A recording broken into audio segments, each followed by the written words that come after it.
तो चलिए, पिछले वीडियो में हमने देखा था शब्द शुद्धि प्रारंभ किया था, उसमें 4-5 वर्गीकरण हम लोगों ने देखा था और उससे आगे बढ़ते हैं। ठीक है, तो अगला वर्गीकरण है इक प्रत्यय से संबंधित अशुद्धियाँ। लगभग 5 हम लोगों ने देखा था, है ना। 6वें में मैं आ रहा हूँ, इक प्रत्यय से संबंधित अशुद्धियाँ। अब देखिए, इसको ना थोड़ा समझना होगा हमें, है ना। तो क्या होता है कि जब हम किसी भी शब्द में इक प्रत्यय जोड़ते हैं तो उस शब्द के प्रथम स्वर में परिवर्तन होता है। क्या कह रहा हूँ मैं कि जब हम किसी शब्द में इक प्रत्यय जोड़ते हैं तो उस शब्द के प्रथम स्वर में परिवर्तन होता है। और यह परिवर्तन कैसे होता है वो मैं लिख रहा हूँ, फिर उदाहरण से आपको क्लियर हो जाएगा, है ना। तो यह परिवर्तन कैसे होता है, तो शब्द का प्रथम स्वर और उसमें परिवर्तन क्या हो रहा है ना, इसको मैं लिख रहा हूं। तो मान लो किसी शब्द का प्रथम स्वर क्या है, अ है या आ है, तो उसके स्थान में क्या हो जाता है, आ हो जाता है। अ है तो आ हो जाएगा और आ है तो आ ही रहेगा, है ना। यदि प्रथम स्वर ई, दीर्घ ई या ए है तो उसके स्थान पर क्या हो जाता है, ए हो जाता है। और यदि प्रथम स्वर उ, दीर्घ उ या ओ है तो उसके स्थान पर क्या हो जाता है, औ हो जाता है। प्रथम स्वर में ऐसा परिवर्तन होता है। जैसे देखते हैं क्या, एक अच्छा उदाहरण देख लेते हैं। अर्थ, अर्थ शब्द है और इसमें जब हम क्या जोड़ेंगे, इक प्रत्यय। तो जब भी हम इक प्रत्यय जोड़ते हैं तो ये लास्ट में जो स्वर है वो हट जाता है और उसके जगह में ई जुड़ जाता है, मतलब इक जुड़ जाता है। लास्ट स्वर हटकर इक जुड़ जाता है वहाँ, है ना। तो अर्थ से लास्ट का अ हट जाएगा, उसमें इक जुड़ेगा। लेकिन इस अर्थ शब्द में प्रथम स्वर कौन सा है, अ है। प्रथम स्वर क्या है, अ है। तो अ होने पर क्या परिवर्तन होता है बोल रहा हूं मैं, आ बन जाता है। तो क्या बन जाएगा, आ। ठीक है। और जब थ में ई जुड़ेगा तो क्या बनेगा, इक। तो क्या बन जाएगा, आर्थिक। तो प्रथम शब्द में इस तरह से क्या होता है, परिवर्तन होता है। ठीक है, और देख लेते हैं। अ से और अंचल, अंचल क्षेत्र, किसी क्षेत्र को क्या बोलते हैं, अंचल। जब इसमें हम क्या जोड़ेंगे, इक प्रत्यय, है ना। तो अ का क्या हो जाएगा, आ हो जाएगा। अ का आ हो जाता है तो क्या बनेगा, आंचलिक। क्या बन जाएगा, आंचलिक। ठीक है, और देखते हैं। अब देखते हैं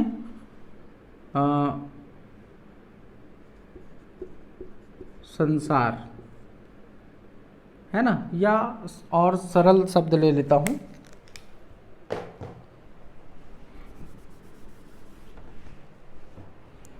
वर्ष, वर्ष। अब इस वर्ष में देखिए वर्ष कैसे बना है, व, अ, र, स और अ से बना है ना।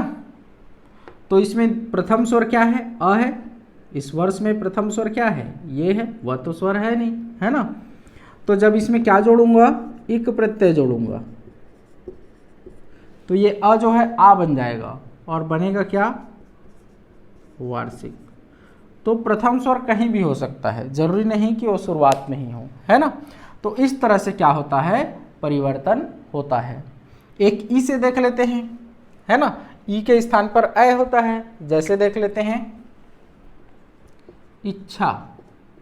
जब इसमें मैं क्या जोड़ूंगा, इक प्रत्यय, तो ई के स्थान पर क्या हो जाएगा, अ हो जाएगा। हम देख रहे हैं ई के स्थान पर क्या होगा, अ। तो क्या बनेगा, ऐच्छिक, है ना। तो इस तरह से परिवर्तन होता है।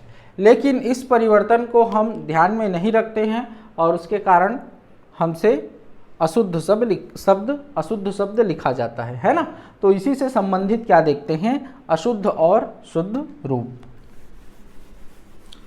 कैसे पहचानेंगे कौन सा शुद्ध है कौन सा अशुद्ध है, तो मूल शब्द में इक प्रत्यय जोड़कर देखना है कि कैसा परिवर्तन हो रहा है ना। दो चार उदाहरण के रूप में मैं दे रहा हूं आप लोगों को, फिर मैं लिस्ट भेजूंगा, है ना। अशुद्ध शुद्ध, तो देखिए जैसे देखते हैं एक शब्द क्या है, इसी को संसारिक, संसार से कई लोग क्या बोल देते हैं, संसारिक, जबकि होना चाहिए क्या, सांसारिक, क्योंकि संसार में इक प्रत्यय जोड़ने से स में आ हो जाएगा, स का अ जो है वो आ हो जाएगा, है ना। ऐसे ही और देखते हैं रासायनिक, तो रासायनिक नहीं होगा, वस्तुतः क्या शब्द होता है, रसायन सही है, रासायन नहीं होता, क्या होता है, रसायन सही है, लेकिन जब इसमें इक प्रत्यय जोड़ेंगे तो र का अ जो है वो आ हो जाएगा और क्या बन जाएगा, रासायनिक। ठीक है। ऐसे ही व्यवहारिक, व्यवहारिक नहीं होगा, क्या होगा, देखो व्यवहार शब्द से बना है यह, व्यवहार में प्रथम स्वर य में जो अ है वह है, य में जो अ है वही प्रथम स्वर है, तो य में जो अ है वो क्या बन जाएगा, आ बन जाएगा, क्योंकि अ का क्या होता है, आ हो जाता है। तो व्यवहारिक नहीं होगा बल्कि क्या होगा, व्यावहारिक होगा, है ना। ऐसे ही व्यावसायिक नहीं होगा, क्या होगा, व्यावसायिक होगा, है ना, क्योंकि प्रथम स्वर में परिवर्तन होने से य में जो अ है वो क्या बन जाएगा, आ बन जाएगा। ठीक है। तो इन सब को पूछा जा चुका है, ये भी पूछा जा चुका है, ये भी, है ना, तो ऐसे पूछे जा सकते हैं। ऐसे ही सप्ताह से साप्ताहिक नहीं होगा, स में जो अ है वो आ हो जाएगा, तो क्या बनेगा, साप्ताहिक। ऐसे ही ऐतिहासिक नहीं बनेगा, कई लोग ऐतिहासिक लिखते हैं, है ना, क्या बनेगा, ऐतिहासिक। कारण क्या है, मूल शब्द इतिहास, मूल शब्द क्या है, इतिहास, इसमें जब हम इक प्रत्यय जोड़ेंगे तो ई क्या बन जाएगा, ऐ बन जाएगा, हम देख रहे हैं, तो क्या बनेगा, ऐतिहासिक, है ना। ऐसे ही औद्योगिक, औद्योगिक नहीं बनेगा, क्या बनेगा, औद्योगिक बनता है। कारण क्या है, मूल शब्द क्या है, उद्योग, उसमें हम क्या जोड़ेंगे, इक प्रत्यय, तो ऊ का क्या हो जाएगा, अ हो जाएगा, हम देख रहे हैं, है ना। तो इस तरह से ये अशुद्ध शुद्ध रूप होता है। और भी कई सारे शब्द हैं इसमें, मैं उसका लिस्ट आप लोगों को भेजूंगा। ठीक है। तो चलिए दूसरे में आते हैं फिर, मतलब छठवां, है ना, अब सातवां में आते हैं।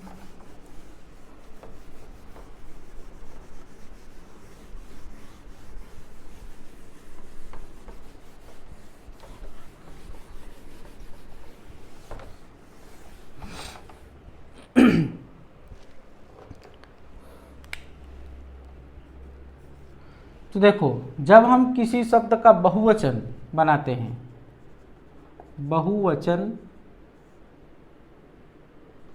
से संबंधित अशुद्धियां, तो जब हम किसी चीज का क्या करते हैं, बहुवचन बनाते हैं, तो अंत में उसके जो दीर्घ मात्रा होती है, उस शब्द के अंत में दीर्घ मात्रा होती है, वह किस में बदल जाती है, ह्रस्व मात्रा में। मतलब बड़ी मात्रा जो है वो छोटी मात्रा में बदल जाती है। उदाहरण के लिए देखते हैं, जैसे लड़की है, एक शब्द क्या है, लड़की, जब हम इसका बहुवचन बनाएंगे तो क्या बन जाएगा, लड़कियां। तो देखिए इस शब्द के अंत में जो बड़ी की मात्रा थी वो छोटी में परिवर्तित हो गया, है ना। तो ऐसे ही होता है। जैसे और देख लेते हैं, बहु, बहु ऐसा लिखा जाता है, लेकिन जब हम क्या लिखें, बहुएं, तो ये ऊ की मात्रा छोटी हो गई। तो जब हम किसी शब्द का क्या बनाते हैं, बहुवचन बनाते हैं, तो उस शब्द के अंत में जो दीर्घ मात्रा है वो ह्रस्व मात्रा में परिवर्तित हो जाती है। लेकिन जिनको यह जानकारी नहीं होता वो लोग वैसे ही लिखते हैं। कई लोग लड़कियां ऐसा भी लिख सकते हैं, क्योंकि लड़की ऐसा लिखाता है, उसमें यहाँ बस जोड़ना है, तो लड़कियां, है ना। नारियां कैसा लिख देंगे, नारियां। तो ये सब क्या है, अशुद्ध रूप है ना। तो बहुवचन बनाने बस में ही नहीं, कुछ शब्द जोड़ने पर भी यही परिवर्तन होता है। तो कौन कौन से शब्द जोड़ने पर भी ये परिवर्तन होता है, तो मंडल, परिषद, गण, वृंद, वर, राज, भक्ति, है ना। ये शब्द जोड़ने पर भी जो अंत में स्थित दीर्घ मात्रा है वह क्या हो जाती है, ह्रस्व हो जाती है। ठीक है, देखते हैं अशुद्ध शुद्ध रूप में आपको समझ में आ जाएगा।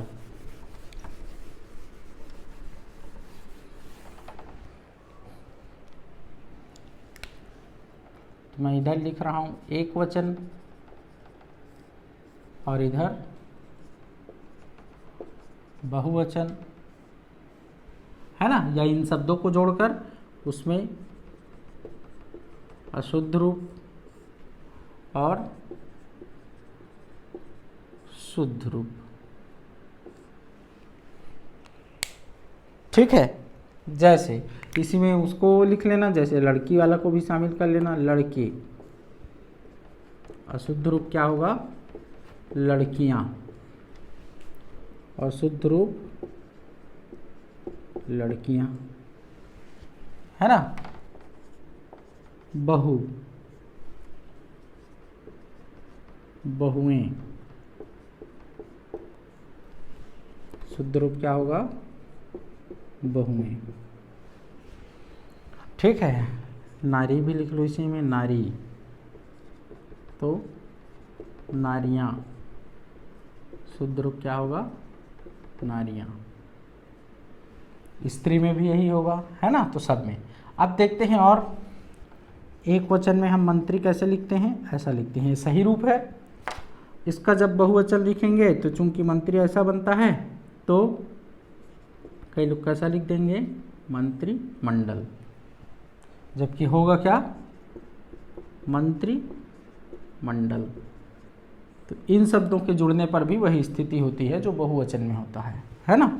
ऐसे ही मंत्री है तो उससे मंत्री गण, जबकि होगा क्या, मंत्री गण, है ना। मंत्री परिषद में भी ऐसा ही होगा।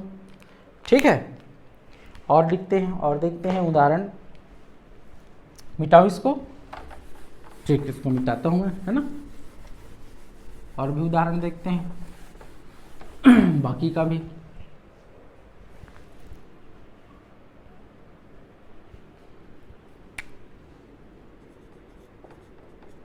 दुरात्मा, तो दुरात्मा गण, यह शुद्ध रूप है, दुरात्म गण, ये शुद्ध रूप है। आ का अ हो जाएगा, आ दीर्घ है, अ ह्रस्व है ना, दुरात्म गण। ठीक, पक्षी, ठीक है, तो पक्षी राज, ऐसा नहीं होगा, क्या होगा, पक्षी राज, ऐसा होगा। ठीक है, योगी, तो योगी वर, ऐसा नहीं होगा, क्या होगा, योगी वर।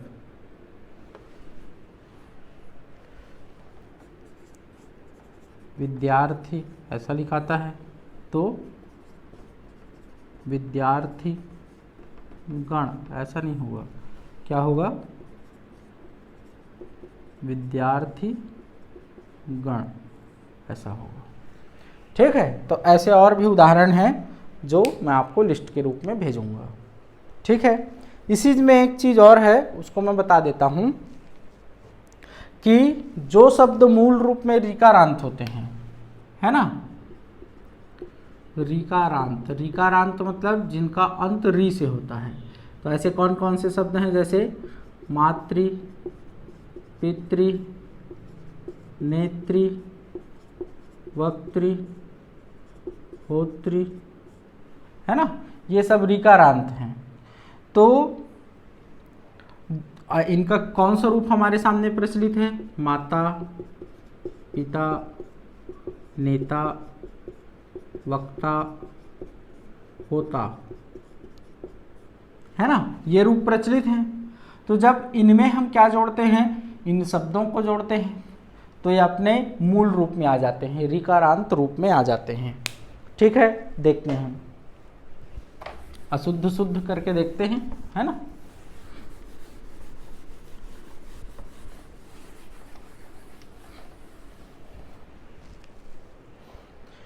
जैसे देखते हैं, नेता से ही देखते हैं, है ना।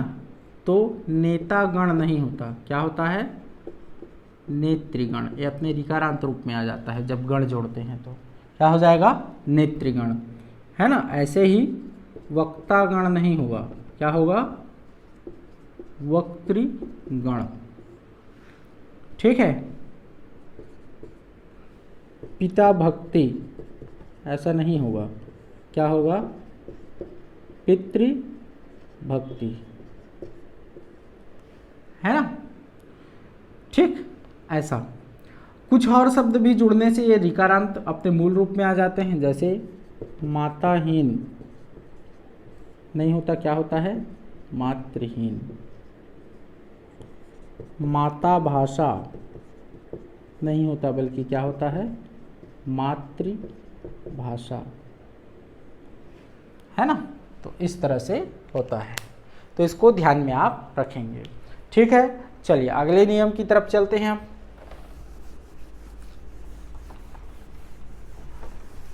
अब देखते हैं, के योग्य का अर्थ देने के लिए हम दो प्रत्ययों का प्रयोग करते हैं, य प्रत्यय का या अनीय प्रत्यय का, है ना। तो अगला देखते हैं 8वां, या और अनीय प्रत्यय संबंधी अशुद्धियां। यह प्रत्यय संबंध, या और अनीय प्रत्यय संबंधी अशुद्धियां, है ना। तो के योग्य का अर्थ देने के लिए हम इन दोनों प्रत्ययों का प्रयोग करते हैं। हमने देखा भी है किसमें, अनेक शब्दों के लिए एक शब्द में, है ना। जैसे जो देखने योग्य या जो पढ़ने योग्य हो उसके लिए पाठ्य, यहाँ या प्रत्यय का प्रयोग हो गया, या पठनीय, यहाँ अनीय प्रत्यय का प्रयोग हो गया, है ना। लेकिन कई शब्दों में हम क्या करते हैं, दोनों प्रत्ययों का एक साथ प्रयोग कर देते हैं। ऐसी अशुद्धियां हमसे लिखते समय हो जाती है ना। तो देखते हैं उसी को अशुद्ध शुद्ध रूप में। तो अशुद्ध, और इधर क्या देखेंगे, शुद्ध। ठीक है, अशुद्ध रूप में जैसे देखते हैं, पूज, मूल शब्द क्या है, इधर लिख देता हूं मैं, पूज, मूल धातु क्या है, पूज, है ना। तो उससे पूज्य होना चाहिए, लेकिन हम दोनों को एक साथ यह प्रत्यय भी जोड़ देते हैं और अनीय प्रत्यय भी, तो क्या कर देते हैं, पूज्यनीय। जबकि होगा क्या, या तो यह प्रत्यय जोड़ो या तो अनीय प्रत्यय जोड़ो, पूज्य या पूजनीय होगा। ऐसे ही मान, तो मान्य, नीय, ऐसा कर देते हैं, मान्यनीय। जबकि होगा क्या, मान्य या माननीय। ठीक है, तो ऐसे और भी शब्द होते हैं। तो इन 2 उदाहरणों को ध्यान में रखिए अभी, है ना, बाकी तो भेजूंगा मैं। ठीक है, चलिए अगले नियम की तरफ बढ़ते हैं। यही देख लेते हैं अगला नियम, है ना, फिर मिटाऊंगा मैं। 9वां नियम है कि यदि किसी शब्द के अंत में क्या हो, मान, वान, वत हो, है ना, और इन तीनों का अर्थ क्या हो, से युक्त, है ना, तो इनमें क्या रहता है, हलंत रहता है। इसको ध्यान में रखना है। यदि हलंत वाले हैं ऐसे तो इसका अर्थ क्या है, से युक्त। इसीलिए इनसे बने जो शब्द हैं उनके अंत में भी क्या होता है, हलंत होता है। अशुद्ध शुद्ध इसमें भी देख लेते हैं, है ना, इससे भी प्रश्न पूछा जाता है। अशुद्ध शुद्ध, तो पहले देख लेते हैं मान, है ना, तो क्या देखोगे, बुद्धिमान। तो बुद्धिमान ऐसे नहीं होता, है ना, कैसे होता है, बुद्धिमान ऐसे हलंत वाला होता है। शक्तिमान, बुद्धिमान मतलब बुद्धि से युक्त, शक्तिमान मतलब शक्ति से युक्त, तो शक्तिमान भी कैसे होता है, ऐसा होता है ना। और भी जो भी मान वाला होगा उसमें क्या होगा, ऐसा ही होगा, लेकिन उस मान का अर्थ क्या आना चाहिए, से युक्त आना चाहिए, है ना। वैसे आपसे प्रश्न पूछा जाएगा तो ऐसा ही प्रश्न पूछा जाएगा कि आपको दिया जाएगा ऐसा, जबकि उसमें रहेगा क्या, हलंत शुद्ध रूप में, है ना। ठीक, और देखते हैं वान से। अब देख लेते हैं अशुद्ध शुद्ध रूप, है ना। वान से तो गुणवान, ऐसा नहीं होता, शुद्ध रूप क्या है, गुणवान, गुण से युक्त, है ना। अच्छा, हाँ, विद्वान ऐसा नहीं होता, ऐसा होता है विद्वान। विद मतलब जानना, तो ज्ञान से युक्त, है ना। विद्वान मतलब रूपवान, तो कैसा होगा, रूपवान। ऐसे ही धनवान में भी होगा, बलवान में भी होगा, है ना। वत वाला एक देख लेते हैं, तो विधिवत, तो यहाँ विधिवत ऐसा होगा। ठीक है, ध्यान में रखना। अब देखो एक शब्द इसका उल्टा है, विद्यमान, ऐसा नहीं होता, बल्कि कैसा होता है, विद्यमान। कारण का क्या है, इसका अर्थ से युक्त नहीं आ रहा है। विद्यमान का क्या अर्थ निकलेगा, विद्य से युक्त, विद्या से युक्त होता तो क्या होता, विद्यामान होता, है ना। लेकिन विद्यमान का से युक्त से कोई अर्थ ही नहीं आ रहा है, विद्य से युक्त, तो विद्य क्या है ना। तो विद्यमान का अर्थ क्या होता है, प्रेजेंट होना, उपस्थित होना, है ना। तो इसीलिए ये वाला सही नहीं है, इसमें ये वाला सही है ना, ध्यान रखना। इसलिए मैंने क्या बताया है, से युक्त का अर्थ देना चाहिए। ठीक है, चलिए आगे बढ़ते हैं। अब कुछ शब्दों में हलंत ही होता है अंत में, है ना, उनका ज्ञान हमको नहीं होता है, लेकिन उनको हमें एक जगह पढ़ के जाना चाहिए। ये भी बहुत पूछे जाते हैं अंत में हलंत वाले। अशुद्ध शुद्ध रूप में देखते हैं, ये अलग नियम है, जो भी नियम है, कौन सा था, 8वां 9वां जो भी है देख लीजिएगा, है ना। 9वां क्या लिख रहा हूँ, एक तरफ अशुद्ध रूप और एक तरफ लिख रहा हूँ क्या, शुद्ध रूप। तो जैसे देखते हैं साक्षात, साक्षात ऐसे नहीं होता, कैसे होता है, साक्षात ऐसे होता है। कैसे जानेंगे, जब हम साक्षात्कार लिखते हैं तो ऐसा लिखते हैं, तो साक्षात में तो आधा रहेगा तभी तो ऐसा लिखेंगे ना। ठीक है, ऐसे ही पृथक तो ऐसा नहीं होता, पृथक कैसे होता, ऐसे। कैसे जानेंगे, पृथक्करण, जब हम पृथक्करण लिखते हैं तो देखिए क क्या रहता है, आधा, आधा रहता है, इसीलिए पृथक में कैसा होगा, आधा। ऐसे ही कई शब्द और हैं, जैसे एक है अर्थात, ऐसा नहीं होता, क्या होता है, अर्थात, पश्चात, ऐसा नहीं होता, कैसा होता है? पश्चात, संवत, ऐसा नहीं होता, कैसा होता है? संवत, ठीक है। परिषद, ऐसा नहीं होता, कैसा होता है? परिषद, ऐसा होता है, ठीक। तो और भी शब्द हैं ऐसे, एक जगह मैंने उनको इकट्ठा कर दिया है, तो मैं आपको भेजूंगा, देख लेना, है ना। इससे भी खूब सारे प्रश्न पूछे जाते हैं, कई बार पूछा गया है ऐसा प्रश्न, है ना, हलंत वाला, ठीक है। तो चलिए अगले नियम की ओर जाते हैं हम। अब देखो, कुछ लोगों के नाम को हम लोग गलत तरीके से लिखते हैं,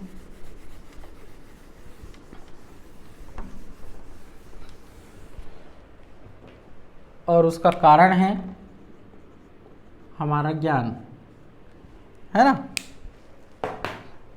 जैसे देखते हैं, काली कैसे लिखते हैं? ऐसा, काली, माता काली वाला काली, और जब उसमें दास जोड़ेंगे तो कालिदास, ऐसा होना चाहिए, है ना। लेकिन होता कैसा है? कालिदास, ऐसा होता है, कालिदास, ठीक है। आम जीवन में हम लोग क्या बोलते हैं? कौशल्या बोलते हैं, जबकि होता क्या है? कौशल्या होता है। ऐसे ही अहिल्या बोलते हैं, जबकि होता क्या है? अहल्या होता है, ठीक है। और भी देखते हैं, और भी नाम है ऐसे ही, वाल्मीकि, ऐसा सोचते हैं हम लोग, जबकि होता कैसा है? वाल्मीकि, ठीक है। ऐसे ही शब्द देखते हैं, द्वारिका, द्वारिका बोलते हैं हम लोग, जबकि होता क्या है? द्वारका, ठीक। तो इस तरह की एक अशुद्धियां, है ना, इसको ध्यान में रखना। फिर ऐसे ही एक है, अब क्या है, सब छितरे हुए हैं, है ना। कुछ कुछ को मैं बता देता हूँ, बाकी मैं कुछ ऐसे हैं अशुद्धियाँ जो अलग अलग हैं, उनको किसी वर्ग में हम शामिल नहीं कर सकते। तो ऐसी अशुद्धियों का लिस्ट भी मैं आप लोगों को भेजूंगा, है ना, ठीक। जैसे देखते हैं, तत्व, तत्व ऐसा नहीं लिखा जाता, तत्व ऐसा लिखा जाता है, 3 त होते हैं, है ना। ऐसे ही महत्व ऐसा नहीं लिखा जाता, कैसे लिखा जाता है? महत्व, ऐसा लिखा जाता है, ठीक, ध्यान में रखिएगा इसको। ऐसे ही अब देखते हैं अनुकूल प्रतिकूल वाला। तो कोई भी यदि उपसर्ग हो, उपसर्ग में कभी भी बड़ी मात्रा नहीं होती, उपसर्ग में हमेशा अंत में छोटी मात्रा होती है। जैसे प्रति, अभी, अधि, है ना, सब में क्या है? ई की मात्रा छोटी है, ऊ की मात्रा भी हो तब भी हो छोटी रहती है। उपसर्ग में हमेशा मात्रा छोटी रहती है, बड़ी मात्रा नहीं होती, है ना। तो ऐसे ही अनुकूल, ऐसा नहीं होगा, क्या होगा? अनुकूल। ये जो कुल है ना, वो हमेशा बड़ा रहता है। ये ठंडा ठंडा कूल कूल वाला से ध्यान रख लो, है ना, कूल। ऐसे ही प्रतिकूल, ऐसा नहीं होगा, क्या होता है? प्रतिकूल। यहीं पर एक ठ और ट अंत में, किसी शब्द के अंत में ठ होगा कि ट, ये वाली भी अशुद्धियां होती है, उसको भी ध्यान में रखना है। जैसे देखते हैं, यथेष्ट नहीं होता, क्या होता है? यथेष्ट, है ना। ऐसे ही अनिष्ठ नहीं होता, क्या होता है?